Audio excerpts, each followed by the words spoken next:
নমস্কার বন্ধুরা, আশা করি তোমরা সবাই ভালো আছো। আমি ফিরে এলাম তোমাদের কাছে আজকে আবার একটা নতুন রহস্য নিয়ে। আমার আজকের কাহিনী তারাপীঠ। চলো আর দেরি না করে শুরু করা যাক। ভারতে অবস্থিত সমস্ত শক্তিপীঠের মধ্যে তারাপীঠ অন্যতম। তারাপীঠ পশ্চিমবাংলার বীরভূম জেলায় অবস্থিত। শুধু এই নয়, ভারতের 5টি শক্তিপীঠ এই জেলাতেই উপস্থিত আছে, যেমন বক্রেশ্বর, নলহাটি, সাঁইথিয়া, ফুলোরা দেবী আর তারাপীঠ। এই তারাপীঠে কিছু অদ্ভুত ও আধ্যাত্মিক শক্তি আছে যা আধুনিক বিজ্ঞানের কাছেও রহস্য। তারাপীঠে দেবী সতীর চোখের তারা পাওয়া গিয়েছিল। যুগে যুগে বহু সাধক এখানে সিদ্ধি লাভ করেছেন।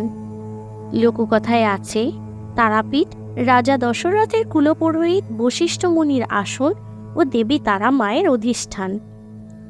তাই এটি হিন্দুদের একটি পবিত্র স্থান।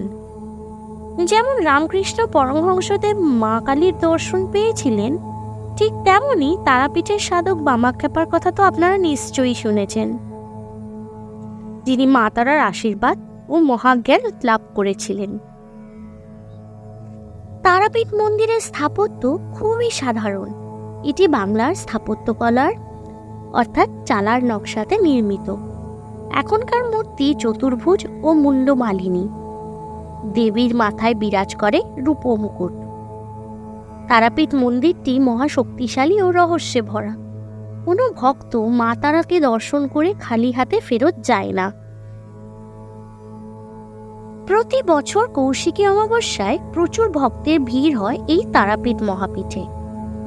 তারাপীঠ মন্দিরটির সঠিক ইতিহাস জানা না গেলেও সম্ভবত এটি 1000 থেকে 1500 বছর পুরনো, প্রায় জয়দত্ত সওদাগরের সময়।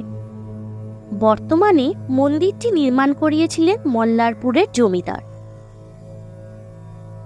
তন্ত্রে তারাকে বলা হয়েছে দ্বিতীয় মহাবিদ্যা। দেবী ব্যাঘ্র চর্মে আবৃতা, মাথায় বিরাজ করে পঞ্চমুণ্ড সমন্বিত এক জটা। দেবীর গুণ, রূপ, ঘ্রাণ ইত্যাদি বিজয় জ্ঞানের প্রতীক। দেবীর বাস যেহেতু শ্মশানে, তাই তারাপীঠ মহাশ্মশানে দেবী চিতা অগ্নিরূপে অবস্থান করেন। সঙ্গে থাকেন ডাকিনী যোগিনী। লোকে বলে অমাবস্যার দিনে এক অদ্ভুত জ্যোতি দেখা যায়, যেখানে গেলে নাকি দেবী রুষ্ট হন।